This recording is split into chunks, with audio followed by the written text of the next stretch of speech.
That's what happened until I really began to understand the reason I was so mad about the death of my son is because I wanted to blame everybody else in the situation beyond myself. And when I really started to look at the issues that was taking place within me, okay, you were angry, you wasn't eating properly, you were playing basketball, you were still having sex, you were doing a lot of things as a teenager that you were not supposed to be doing. What was going on with me was because of guilt. And a lot of it was because I didn't want to look at the person who I really was angry with, and it was myself. But when I finally looked at myself and I was like, girl, you're mad at you. You're mad at you because you did all these things because you didn't understand yourself in that time. So I went through just a spiritual bath and literally forgave myself. Welcome to the Derelict Podcast. For the disparaged, depleted, and delinquent souls trying to find our way, we're talking about the scary part of the journey, where we don't know how it'll end. Let's be free to face our fucking failures in real time as the most unadulterated, truest version of who we are. No sugarcoating. Welcome to the shit show, you derelict. Welcome back to the Derelict Podcast. This is Josh Abandonado. We have a special guest with us today, Hashondra Jernigan Smith. How are you, Hachandra? I am great. Great day. Great day to be great. It's a great day to be great. I just asked Hashondra right before we started recording how she was doing today, and she's like, nothing bad's happened yet. And I was like, that's great. It's a great way to look at it, right? But that's all perspective, isn't it, Hashondra? Right. It is. It is. It's all about mindset, how we think, how we perceive life, how we just allow ourselves to live. It's all about mindset. Absolutely. Everything. That's what I live by, how I respond to things.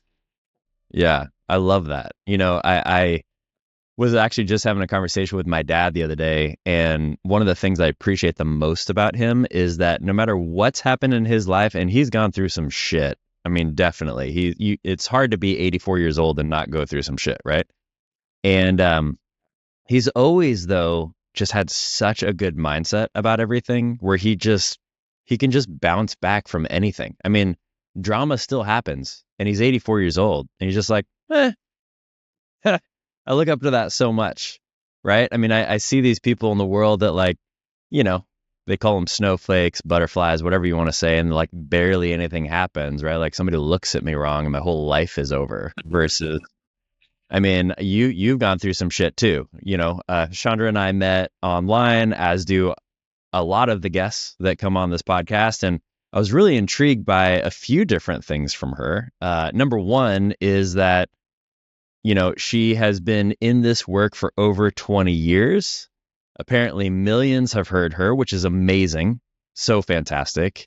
She is the co-owner of the Pink Group, which is a branding and marketing team, which I'm going to be picking her brain about later because I still need a lot of help in that arena. And she self-published her first book in 2017, right, Hachandra? 7 years ago? And it was called Attached, which focuses on the emotional drama of losing your virginity as a teenager. Interesting. I want to hear more about that. And then 5 years later, you came up with Unattached, which is fascinating. I want to hear your story between 2017 and 2022. I would assume you did a lot of personal work in those 5 years to come up with another book about discovering the authentic version of yourself, specifically with romantic love. And you know what, Hachandra? When we booked this, which was several months ago now, I was in a long-term relationship with my girlfriend at the time. We were together for almost 2 years. We broke up a month ago. So it's really interesting timing. I love the fact that I have you coming on the show right now to hear a little bit about just your journey with that, your journey with romantic love, especially with some of the darker parts of your past that I'm sure you'll probably share some about today. And it's just really fascinating to me because obviously I've been going through a decent grieving process. I shouldn't even say decent. I'm making it sound like it's less than it was. I've been going through an intense grieving process the last month because we had a really, really great relationship.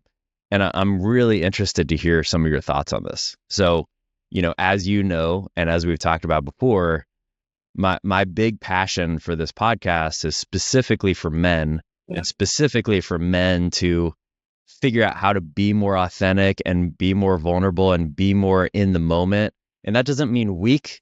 For anybody listening or watching right now, that doesn't mean weak. When we say vulnerable, authentic, etc., and I'm going to let Hashondra talk a lot more than I'm going to here in a second. I'm just kind of giving this intro. But that doesn't mean weak. What it means is we're actually true to our emotions. And, even last night, I'll give you an example, Hachandra, since I always lead with vulnerability on this podcast. Last night, when my kids got picked up from their mom, all of the emotions just hit me at the same time. And it often happens when they leave because I'm so distracted by their love and how much fun I have with them and everything else. I'm not thinking about other things. The moment they left, it just hit me. And I wanted to escape by any means necessary, right? Drugs, alcohol, sex, porn, food, shopping, whatever, right? Like whatever I wanted to do to just escape that and not actually have to deal with the emotions that I was going through. And instead, thank God, I was able to actually convince myself to just sit with it. And it was about 4 hours long of intense emotions. And I'm sure you've never experienced that before in your life. But I also know, I think we'll talk about this more probably later on too. But for whatever reason, it seems like, especially in our culture, men aren't allowed to do that as much as women are. Like it's just more openly acceptable if a woman says, "Hey, I need support," or "I need therapy," or "I need," and it's just not for guys. Like we're just supposed to buck up and deal with it. And I'm not saying women aren't supposed to do that as well. There's a lot in society about that. But there just is a lot about men. So I love the fact that you are a woman and that you're coming on this show to talk about your journey specifically that had some dark spots in the past. And you've figured out, well, maybe not figured out, or on the process of figuring out what this journey actually looks like. What's healthy, what's romantic, what is, one of the questions I was thinking about last night, which I'm curious about, and I'll ask you later as well. I'm ADHD, so I have a million thoughts right now about all these different questions I want to ask you. But one of the questions that I want to ask you later on, so stay tuned if you're watching or listening to this, because I'm going to ask her this later on. Sometimes I still get confused by what is a healthy grieving process when a relationship ends versus what is almost like a withdrawal, like a drug withdrawal. Does that make sense? The difference? Like, yeah. Like, am I withdrawing from this because I was addicted and it was more like a drug, or am I grieving? So we'll come back to that. But before that, will you tell us a little bit about your story and what led to you coming up with your first book in 2017, Attached? So yes, I always tell people that Attached, I wrote for me. That was my release. I actually just started writing one morning and I just needed to get some things out of me. I was in my early 20s, and when I first started writing, I had no idea that it was going to be a book. I just needed to get it out. So I just started writing about my journey, the things that that had happened to me, things that had occurred as far as things I had to give up, like basketball, singing in the choir, people who were very intrigued by my attitude, by my gifts, and then all of a sudden they're looking at me and with the face of shame, so I'm going through all that, and I'm 17 when I'm going through this. I got pregnant at 17. I was in high school, and I remember coming home, and I was sleeping every day. And my grandma asked me, she says, "Are you that way?" And I was like, "Yes, ma'am. I'm that way." So that always stuck with me. And I go to the doctor, my first time going to the doctor, and I'm in labor when I go to the doctor. I wound up having a son, named him Ahmad Zain, and yeah. Wait. Hold on. Let me make sure I got that story right. The first time you went to a doctor, you were in labor? Yes. So Wow. So grandma says that way, which by the way is hilarious. I know I was laughing on the inside because I was like, I've never heard it before. I think it took me a second to realize what she was saying. Like that way. Oh, pregnant. Got it. probably. Was it just because, I mean, maybe the question why just seems like an oblivious male asking this question, but it didn't affect you very much. You didn't get very big. Like you didn't know you're pregnant. I mean, what? So I didn't know I was pregnant. I was playing basketball. I just was sleeping a lot. And I finally went to the Walmart, got a pregnancy test. I was running from my aunt. That's a whole other story. Trying to get a pregnancy test. She thought I was trying to buy condoms. I'm like, no, I'm Oh, trying to wow. buy a pregnancy test. I am Yeah. No, condoms. no, it's the opposite. It's already too late for that. No. Condoms. Yeah. So get the pregnancy test, found out I'm pregnant. Still didn't, tell anybody. Then I finally, my grandma asked me without that way, told her, make the doctor's appointment, go to school, all the weird looks and all the stuff, people starting to know. I think it was maybe like 3 weeks later when I actually had the doctor's appointment. My mom, my grandma came and got me. We went to the doctor's office. She checks me and she's like, you're in labor. They Wow. automatically send me an hour up the road. So I'm in a rescue unit turned upside down, get to the hospital, and they cannot stop me from, birthing out this child. So, long story short, wound up having a son. He lived a little over an hour and then he passed away. So from that, I Oh. went into a stage of depression and it hit me one day. I was sitting outside and my grandma, she goes, girl, you need to come in the house because you just had a baby. Your body's open. Mm. And I'm thinking, I did just have a baby, but I don't baby, So that really penetrated my ears and really hurt my heart and my soul at that moment because that was the moment that I realized everything that I had already been through. And so Mm. I started grieving. And that's why I can understand the grieving process. Sometimes, people want you to just let it go. Okay, you miscarried a baby, live for a little while. It's okay. But literally, it took me up until a few years ago. And I talk about it in Unattached to Final Season. It took me up until a few years ago where where I actually processed all of that. And I'm 39. That was Wow. back when I was 17. So I tell people it just takes however long your grieving process is, you have to do what's best for you, but understand that it's a process. Everything's a process. So after that happened, I So kind can of I ask you a question? Can I ask you a question on that too? At least this is what I found for my life in the grieving process is I always want to control the timing, Mhm. right? I always want to be like, okay, I've been angry. I can move on. Okay, I went through denial. I can move on. Okay, right? But I don't know. Have you ever found that you can control the timing at all? not when it comes to grieving. Right. It's just going to hit you, right? Like, and you Yeah. either deal with it. My experience is you either deal with it or you don't deal with it. And when you don't deal with it, when it comes back with a vengeance. And it keeps coming back. And that's what happened until I really began to understand the reason I was so mad about the death of my son is because I wanted to blame everybody else in the situation beyond myself. Mm. And when I really started to look at the issues that was taking place within me, okay, you were angry, you wasn't eating properly, you were playing basketball, you were still having sex, you were doing a lot of things as a teenager that you were not supposed to be doing. And even though you didn't know you were pregnant, you were. So Mm. what was going on with me was because of guilt. And a lot of it was because I didn't want to look at the person who I really was angry with, and it was myself. But when I Right. finally looked at myself and I was like, girl, you're mad at you. You're mad at you because you did all these things because you didn't understand yourself in that time. So I went through just a spiritual bath and literally forgave myself. I just, went and I walked in the grass and I was just like, you know what? I forgive me. And it was just a whole experience that happened with that. How long did Okay. it take you to get there? I'm sorry. I said, how long did it take you to get there? When did you do that? That was 2 or 3 years ago. It was not that long ago. Oh, wow. It was Wow. not that long ago. So you're talking 20 years later. Yes. Wow. I actually wrote about it, like I said, in the Unattached to Final Season. I wrote about it. There's a chapter in there about that and how I got through that process. Wow. That's amazing. Wow. That's a lot. I've never been through the horror that you've been through, so I'm not going to try to relate to it. However, my wife and I at the time had a miscarriage years ago. It was the beginning of the end for us.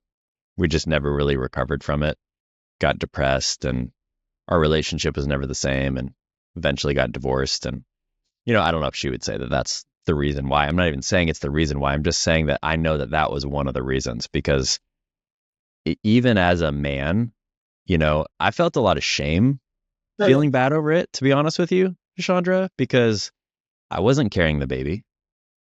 I didn't lose a part of me. It wasn't, it was part of me, but like, it wasn't a part of me. You know what I mean? So I felt a lot of shame over that. I was like, well, men aren't supposed to feel bad about this, right? Like, I didn't have a physical loss, but I think that's part of the reason why it affected me so much, because I just didn't allow myself to grieve that. So I can only imagine what that's like after you actually birth a baby. And I know it's been a long time ago, but I'm so sorry. And I'm super, super, super happy that you have turned it into what you've turned it into. And that is 2 books actually going through it and processing all that yourself. I'm just slightly older than you. I'm 40. So we're basically the same age. So I can only imagine what that's like for the last 20 years. Wow. Well, thank you so much for sharing. Thank you for being vulnerable too. It's what we try to do here on this podcast. There's too little of it in the world. So I really appreciate you just being open. And, for those listening or watching, shoot a comment out to Hachandra. All her information is going to be in the show notes.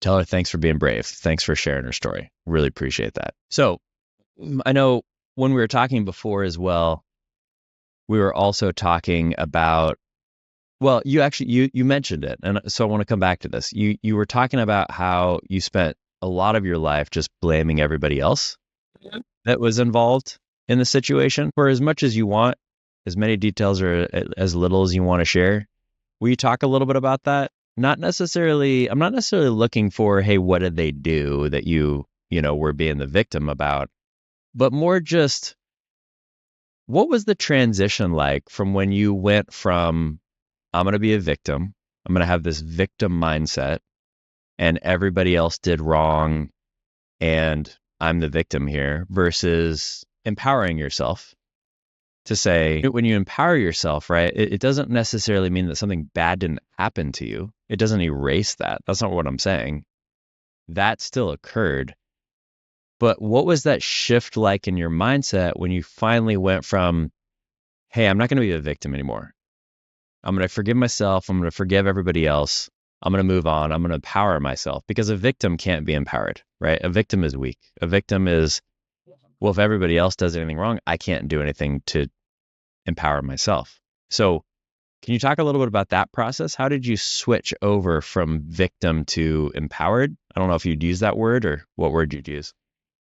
So one, I can say, main moment that I had that was just like the light bulb moment for me. I was talking with my daughter. So I have 2 daughters now. I have a 12-year-old and I have a 20-year-old.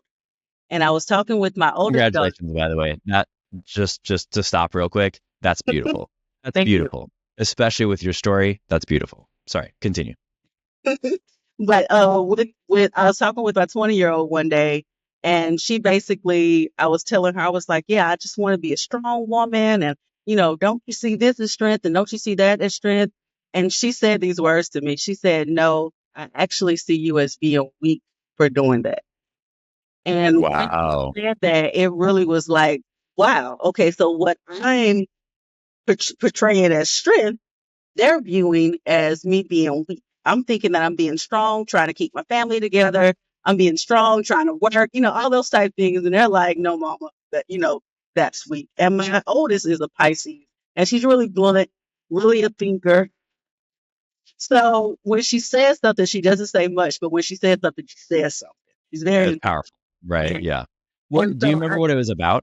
Like what was weak? it was about me getting a divorce with my husband. No. And Got it. so So wait, you getting divorced was weak, or you trying to stay through the marriage was weak? me trying to stay through the marriage was weak. Oh, got it. Yeah. Like you weren't empowered enough to realize this is an unhealthy situation. I got to get out of this. Is that? And even though I mentally knew that, it was like, I got to keep my family together. I got to keep my family together. And even in that situation, with just, understanding that it's me that I have to look at and not the other person coming into that empowered place, I always tell people I had to let go of my ego. So once my daughter told me, this is a weak place, it was like a light bulb came on in my head. And I was like, wow, if she's viewing me that way, I wonder how other people view me. And then I started It always takes Beyond kids, that, right? Their I brutal want to honesty. how do I really view myself and am I viewing myself properly? So I Oh, started self-evaluating. That was the first thing that I started doing. I started self-evaluating, just looking at me, looking at why I do the things I do, why do I go the places I go, why do I eat the foods that I eat, every single detail about my life, I started to evaluate.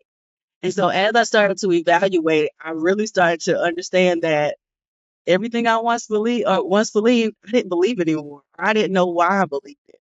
wow. And every step that I made, even from college to marriage to children to all those things, were they really my decisions, or were they decisions that I made because of the environment that I was in? So I started Wow. questioning my whole entire life. And as I began to question my whole entire life, I really had to go through the process of literally unveiling who I really was for me, to me, and looking at those hard places, those ugly spots in my attitude that wasn't right.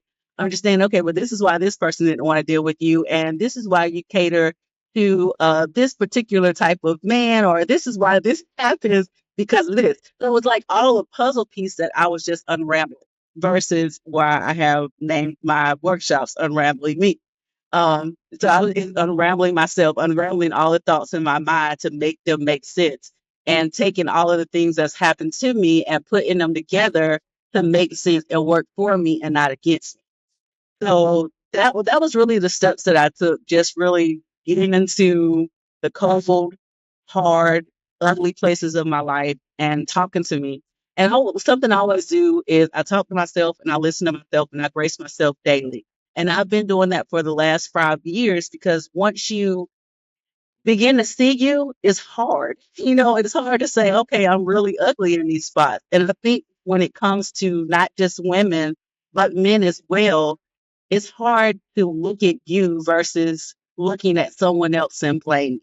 But in every counseling session, in every consulting session, in every self session that I have with myself, I always tell people, always gonna look at the person who's doing the talking, whether it's me, whether it's the other person, we gotta look at that person. Because you're the only person that can be responsible for you. You're the only person, nobody can make you feel away. You're the only person that has control over your feelings, your emotions, your responses. No matter if the other person is 100% wrong, if someone raped you, if someone killed your parents, it does not matter. It's still your response is going to matter in the end. So understanding that concept alone and going through those mindset changes and really processing, I always say it's okay to feel, but it's also okay to heal. Reminding myself of that, then that's how I got to the part of just being able to empower myself and empower others. Just really being vulnerable, like you do on your podcast. I love this podcast. That's amazing. You said a lot of really good things in there. And a couple of things that I just want to point out that you said, and you didn't say it this way, but the way that I think about it is, when you're taking responsibility, we're taking responsibility for the action, right? So like you said, somebody kills your parents, rapes you, beats somebody up, whatever. You're not taking responsibility for that action. That person still did that action. You're taking responsibility for your emotions. For yourself. Because first of all, giving those emotions to somebody else actually gives them power. And I think a lot of people don't realize this. If I say to you, you make me angry, well, where's the power dynamic? You have all the power, right? If you can control my emotions. I see this with my kids a lot. My kids are younger than yours. They're 7, 9, 11 right now. And I've been telling them this for years. When I will hear one of them say, well, she made me angry. I'm like, no, no, no, no. Parenting tip for anybody listening, watching. Do not allow your children to do that, because when they do that, they believe it. So if my daughter says that my other daughter made her angry and she gets away with that, she's going to believe that. And then guess what? She's going to grow up as an adult who thinks that other people control her emotions. Mhm. So let me just ask everybody, does that sound empowered to you? Because it doesn't sound like that to me. That's not how I want my daughters growing up, or my son for that matter. I don't want them growing up thinking that other people can control their emotions, because they can't. Now, my daughter might say, well, she did this and it made me angry, okay, fine. But as long as you take responsibility for your emotion, you decided to get angry. You didn't have to. You could have been happy, sad, whatever. You decided to do that. Now, sometimes it's unconscious and we just have these emotions that we can't handle. I get that. I'm not saying you can control it. What I'm saying, though, is that's not anybody else's fault. And it sounds like maybe you were living there for a long time till you finally decided to forgive yourself and forgive others. It was a minute. Yeah. It That's not a judgment statement at all, Hashondra. I've been there so many times. I wish I could tell you that it was all a light switch and I just figured out, oh, I'm not going to let them make me angry anymore. I don't care about that comment. I don't care about what that person said. Like it happened to me not that long ago where I posted this thing on social media and this person that I haven't seen since high school. So I just told you my age, how long that's been, was making some comments about how they perceived me in high school 22 years later based on a comment that I made that had nothing to do with high school. And I was like, what? You've been carrying that around for 22 years? And the way that it came out too made me instantly kind of defensive. So I had to write my comment, walk away from my phone, come back, figure out, okay, what is it in me right now? Which is, I think, what you were mentioning. What is it in me right now that's reacting? Because all I can do is control myself. Mm-hmm. So, question for you. I've used this term a lot. I stole it from somebody. I don't remember who originally said it. All good stuff is stolen from somebody. But it's the term curious observer. And curious observer, for anyone listening or watching that don't know what that means, it means that one of the healthiest ways to look at your own emotions, which is what Hachandra is talking about right now, is to stay a curious observer. So if I am in my emotion, right, I'm in my anger, I'm in my sadness, I'm in my depression, it takes over me and it feels like it is me. I'm just an angry person. I'm a sad person. I'm a depressed person, right? It's not until I can step outside and observe it like I was observing another person. Yeah. Interesting. I wonder why that person's angry over there, right? I call that a curious observer because, again, I stole it from somebody smarter than me. So I guess my question to you, though, is this is what you're talking about.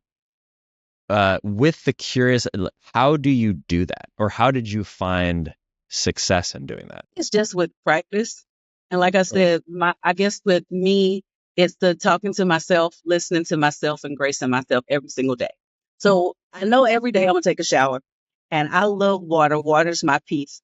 So when I get in the shower every morning, I talk to myself. Some people say it's crazy to talk to yourself, but I talk to myself every single day. And I ask myself, how are you doing, Hashondra? I'm having like a full out conversation. How are you doing, Hashondra? How do you feel? Just like we had this interview this morning, I'm like, you have an interview today. Are you ready for the interview? Like, how do you feel about having these conversations? Okay. And just really asking myself those questions and being concerned about me. I think sometimes when we take a step back and understand that it's okay to have conversations with yourself and not always to have people around that you have to communicate with, that'll help us to be able to look at ourselves even more. And I don't think that it's practiced in our society today because we have so much social media. We supposed to have friends and all those things. And don't get me wrong, that's right. We have our parents, we all have our family. But at the end of the day, it's just us came into this world by ourselves. We have to go out of this world by ourselves.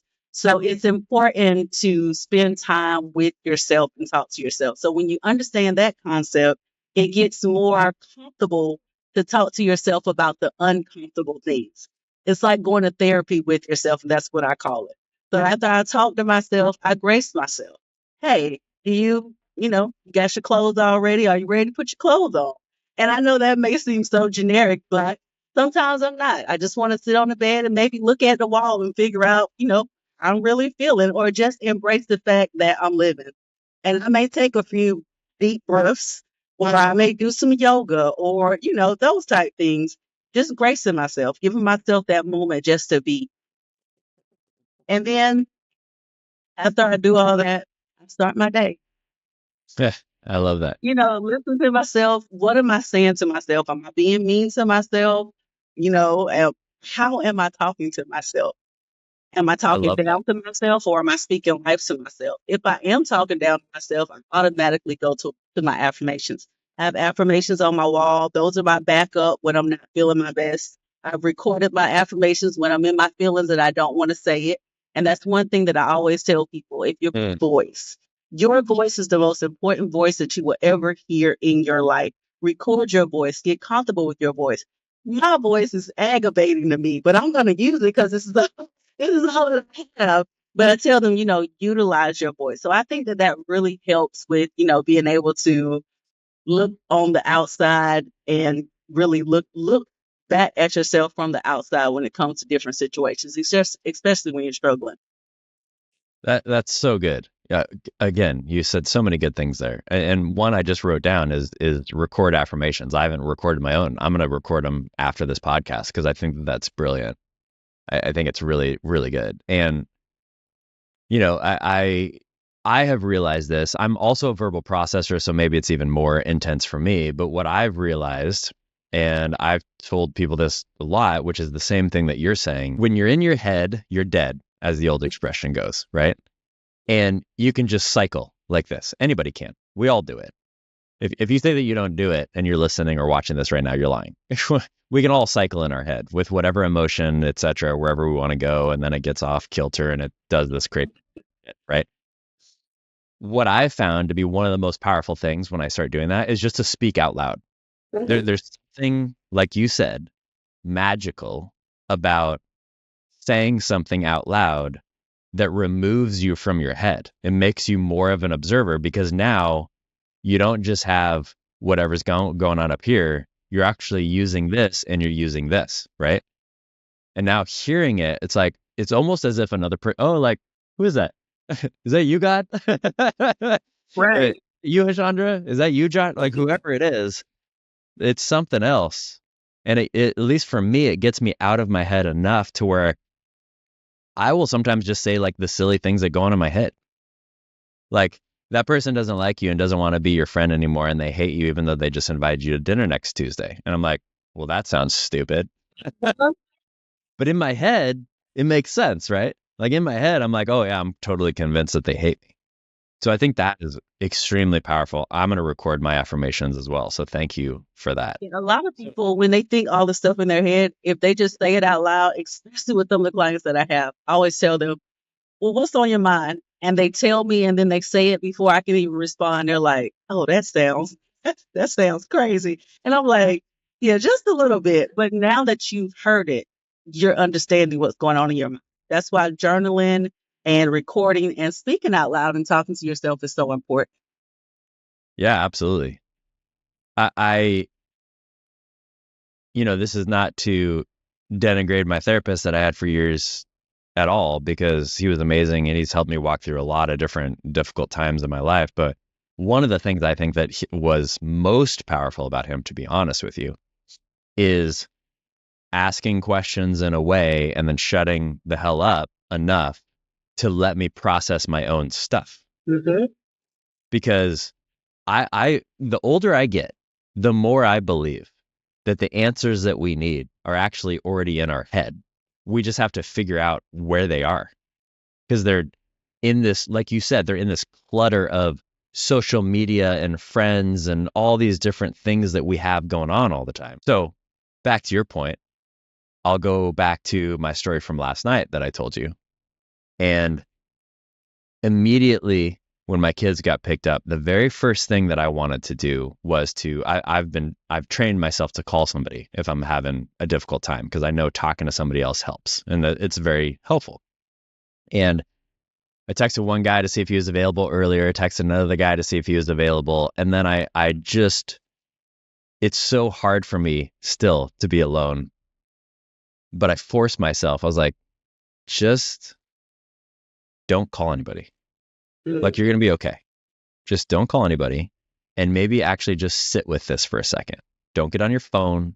Don't get some sort of validation from social media. Don't get validation from anybody else right now. Just sit with how you're feeling. And that is probably the hardest thing in the world for me to do. Like, I'd rather literally go to war with a weapon than sit with myself and my own emotions. I hate it. But it was extremely powerful. And I'm not saying that calling people is bad. It's not at all. But what I needed was I needed to not rely on anybody but myself in that moment.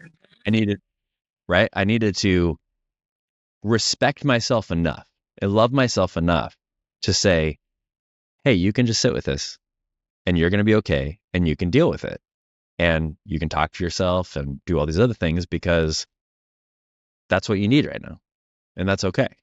And guess what? It worked. About 6 years ago, I started going on this journey where I'm an extremely extroverted, outgoing person. I love being with people. I want to be with people all the time. I very rarely want to be by myself, ever. This last 6-year healing journey that I've been on, I've realized that I'm not sure how much of that was me being extroverted and outgoing and how much of it was me just not wanting to sit with myself. So what I started forcing myself to do a few years ago is I would literally rent a place, a cabin, an Airbnb, a tent, whatever you can afford. I would encourage everybody to do this. Tents are not expensive, by the way. Get a tent, go somewhere, not an expensive thing. So don't let money convince you not to do this. And I would just go somewhere and turn my phone off for a couple days. Mm-hmm. I was like, if you're listening or watching this, when was the last time that you just turned your phone off for a couple of days? All electronics. I should reword that. All electronics. No computer, no phone, no watch, no nothing. And you just sat and you journaled and you talked to yourself and you read books or you did whatever.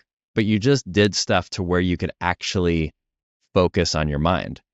That also doesn't mean for 2 days straight you read a bunch of novels if you love reading, because then you're still not in your own mind. You're in fantasy. We live in fantasy most of our lives, it seems like these days, Hachandra, right? Like not just sitting with ourselves present, trying to figure out what is my emotion? How am I doing right now? Where am I at? Would you agree? I totally agree. And it seems like it's so easy to do, but it's so hard for people just to take a moment to be with themselves. People are so scared to be alone. So it's kind of like, wow, at some point, and especially, um, you said God, so I know you're a believer. So it's so weird for me when it's believers who are scared to be alone sometimes. And the reason that I say that is because no matter, who you may worship or what religion or any of those things, I'm not religious, but I am spiritual. And so no matter who you may worship, though all of the leaders, the great leaders, they sat alone. They spent time meditating. They spent most of their time alone, getting to understand themselves, knowing themselves. And I'm like, even when you go and you dissect their lives and you really look at it, about 80% of their time was spent alone, preparing, and just being in the moment, being in the presence. And so I'm like, now about 80% of society's time is spent with other people. And the 20% that they do spend by themselves is scrolling in the phone. It's really not time They're by still not by themselves. themselves. Hmm. So yeah, that's the amazing point. Just need to spend time with yourself. I really encourage And people to spend time with themselves. you're bringing up a really good point too, because I even fall into this as well, where let's say you read a book or watch a movie about let's say a famous figure, right? Some revolutionary, somebody that actually did something amazing for the world. And right. And the only thing that you see with those people in the movie or the book or anything else are the high points where they're with everybody else. And, MLK's saying the I have a dream speech, or Abraham Lincoln at the Gettysburg Address, or whoever, right? Fill in the blank of whoever you want to talk about. But those movies aren't showing them just sitting by themselves for hours, meditating, thinking about themselves, thinking about the emotions they're feeling, thinking about their mission, just being. Because that's not a movie. That's a boring movie. No one's going to go watch a movie where MLK is sitting there for 2 hours just meditating, thinking about like his mission and what he wants to do. That's a boring movie. I'd rather go see all the violence and and the intense speeches and everything else, right? That's what we're drawn to. So I think, at least for me, I think it's really easy to fall into that trap as well and see these people and think, oh yeah, they're just doing that all the time. But no. The only way that they can have a speech like that or a change in society or culture, whatever it is that they end up doing, the only way that they can do that is because of all the time they had behind the scenes. It's like, you mentioned basketball earlier. Basketball was always my favorite sport, still is. And I think of that in terms of any of the basketball greats. The only thing we see are the highlights, right? We see the few, and we might not even watch the whole game as an example. We might only watch like the minute of highlights. So we're seeing a minute of a game that they took hours to prepare for. Yes. But we don't see the preparation. Kobe, look at even their backstories of how much time they spent preparing. And not even, I know Kobe talked about in one of his interviews, not even preparing for the game, but mentally preparing. Just making sure that everything was okay and in order before he would practice. I thought that was amazing. Right. I think that's an amazing part of preparation. I went to a conference not that long ago, and the guy was talking about this, and he was bringing up an example of Steph Curry, arguably one of the best basketball players of all time, and definitely the best three-point shooter of all time, just based on the numbers. So he's creeping up on 4,000 shots made now, 4,000. And what this guy did is he broke down how many threes Steph has practiced every single day since he was, a teenager or whenever he started. I can't remember, really early on. And it was like 3 million or something. I don't remember the exact number, but it was like 3 million to make 3,000. But all we see are the 3,000. And most of us don't even see the 3,000. We only saw like the 30 most exciting ones that he ever made, game winners, etc. So we are looking at 30 out of 3 million. Do the math. That's an insane small. We're not going to go see a movie or watch a game of Steph Curry shooting 1,000 threes just by himself. That would be boring. No one wants to see that because we're going to see a bunch of misses. We don't want to see a bunch of misses. Right. We just want to see the game winner. We just want to see the one in the finals where he clenches it and gets another ring. That's the only one we want to see. And don't we do that for our own lives? I do. Exactly. We want to see the job, but we don't want to put in the hard work. Yeah. We want to see the business succeed, but we don't want to do the marketing. We don't want to build a website. We don't want to do the investment. We want to see the weight loss, but we don't want to go to the gym. And society sometimes makes it easy because now we have AI. Now we have shots. We have weight loss shots. And I always tell people, but that's kind of fake and it takes the beauty out of it. Yes, it gets the job done and there's easier ways to do things. I appreciate that. But still, don't dismiss the hard work because that's where the character is built. That's where the lessons are learned. So sometimes I look at the hard work. Absolutely, Hachandra. And to your point, I mean, we could even talk about this podcast episode. I could type into AI what I want this podcast episode to look like. And AI is so advanced at this point that it could come up with AI figures of both of us and do an entire conversation for an hour. And I wouldn't have to do any work. I wouldn't have to edit. I wouldn't have to record. I wouldn't have had to find you. I wouldn't have had to set this up. Like hours and hours and hours and hours. And it all could have just been done. But I don't know. Do you want to watch that? Like, is that going to be connecting for you? Like, I don't want to connect to a robot. We connect to robots all the time.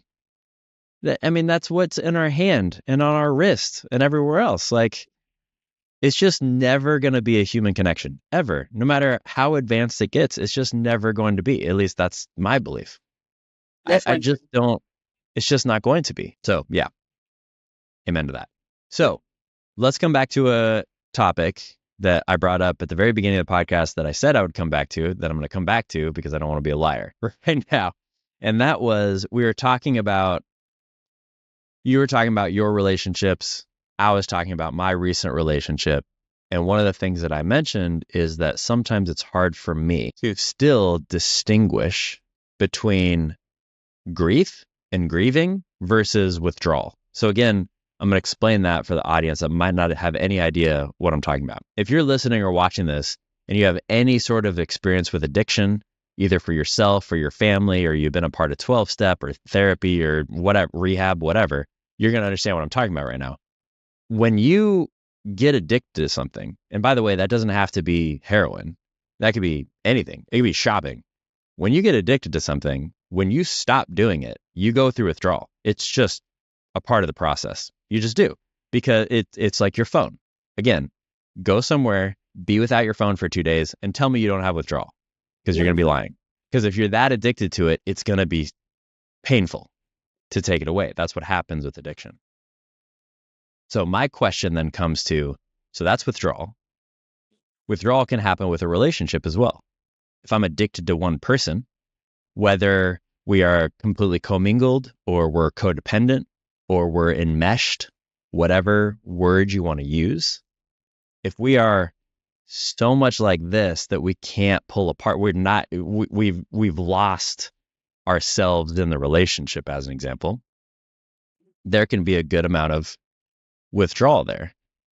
But when two people come together and then they come apart, there's always going to be grief if it was a healthy connection at all.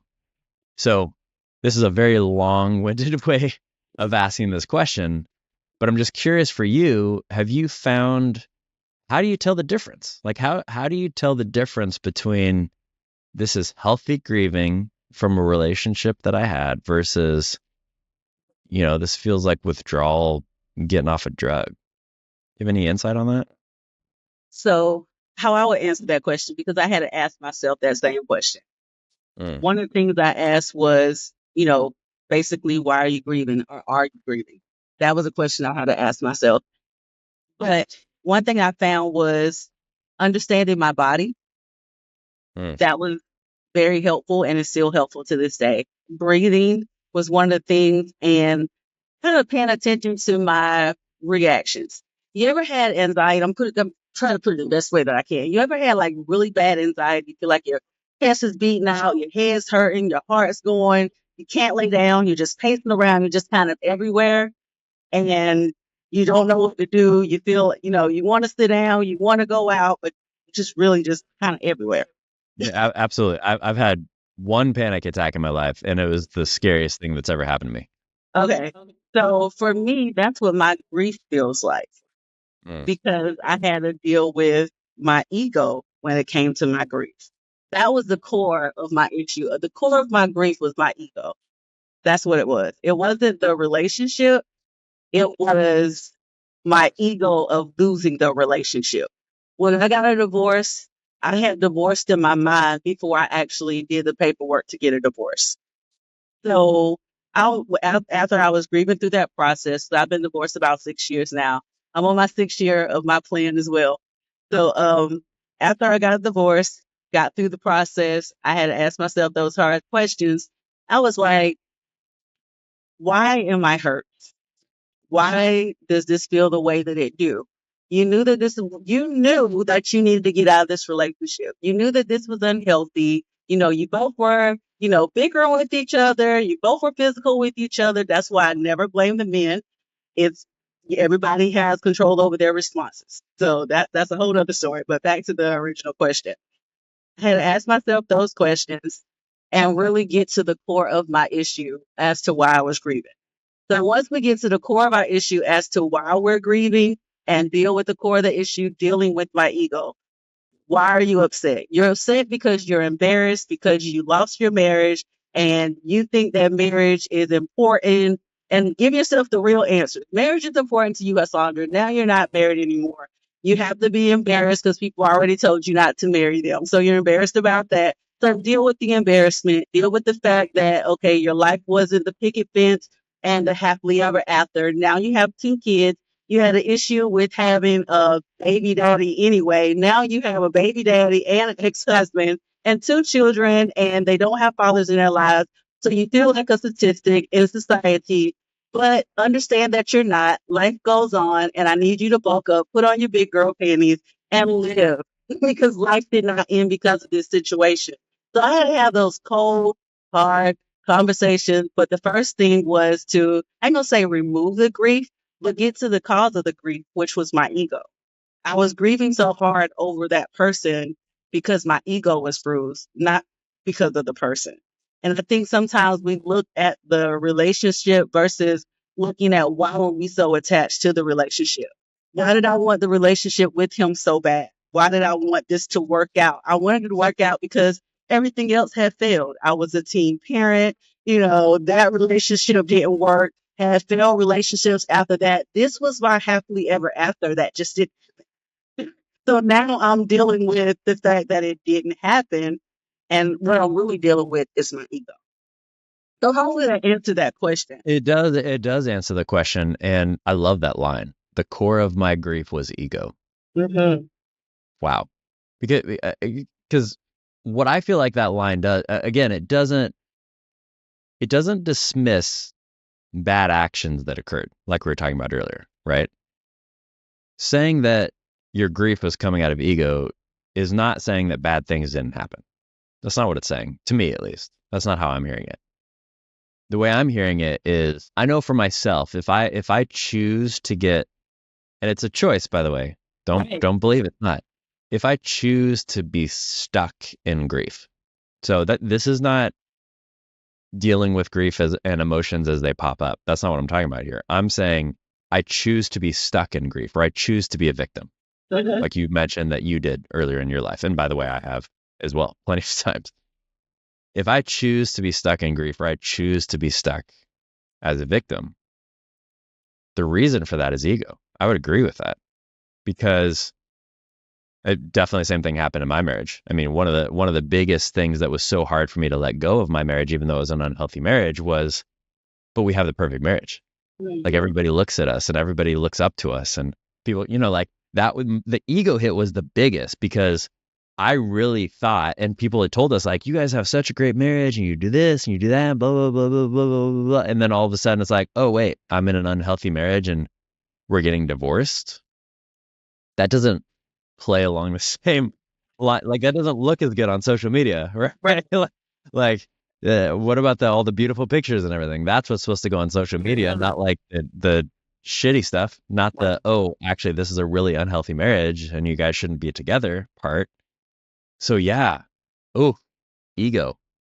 That's powerful. Thank you for that. That's really good. So I guess, so if I go back to thinking about my question about how if it's grief or withdrawal, I would probably relate that also to withdrawal, right? So if I can look at myself as a curious observer and think, I have this emotion, or I'm in this stage of grief. Quick plug to anybody listening, go back and listen to the podcast episode on grief, where I go through the 7 stages of grief, because then you'll know more about what we're talking about. But if I get stuck in denial or minimization or anger or whatever stage that I'm in, that's because there's a part of me that wants to be stuck there. Exactly. I was reading last night in a book where he was talking about how there's basically hurt parts of us that wants to stay hurt. So if we feed the hurt parts of us because they want to stay hurt, we also like to watch other people get hurt. Now everybody's going to listen to that and be like, I don't like watching people get hurt. Really? You do? You've never gone and seen a movie where people get hurt and you've enjoyed it? Don't lie. There's a reason, again, Hollywood doesn't come out with movies of MLK just sitting there thinking. Hey, we want to see action. We want to see people get hurt. We want to see drama. We want to see all this stuff because there's hurt parts of us that want to see that. And when I go back to the question about what you said, as far as ego being a part of grief, that makes perfect sense to me. Because if I could shed my ego and just let myself walk through the stages of grief and the emotions as they come up, there's no ego in that, because it's literally the opposite of ego. Because I literally have to get to a place, at least for myself, where I have to say, I have zero control over this right now. Right. I have to let this emotion wash over me. I have to be a part of this grief. I have to be in this stage of grief, because if I'm not, it's just going to get worse later on. My ego is the one that says, I shouldn't be angry anymore. I shouldn't be in denial anymore. I should on myself. As an old mentor used to say to me, don't should on me, I won't should on you. Right? Oh, every time I'm not doing that is when I should myself. Well, I shouldn't be minimizing this anymore. I shouldn't be grieving this anymore. It's been a week, a month, a year, 20 years, 50 years, whatever. I shouldn't deal with this anymore. Versus just being that curious observer, watching the grief process, allowing the grief process to occur. That seems much less addictive. That seems much like withdrawal. Because again, that withdrawal, like you were saying, that withdrawal is ego, right? Right. If I'm withdrawing from something and I'm like, well, my life's never going to be the same because X left me or because this happened or because whatever, that is me and my ego wanting to be where my ego was before, right? Right. Like I might not be saying this consciously. I might not be saying, well, what's everyone going to think of me and how's my life going to turn out and everything else? But that's what I'm thinking. Yep. I'm thinking that I can't actually get through this. I'm thinking that I was so addictive to this person or drug or whatever else that I can't move on with my life, right? Mm-hmm.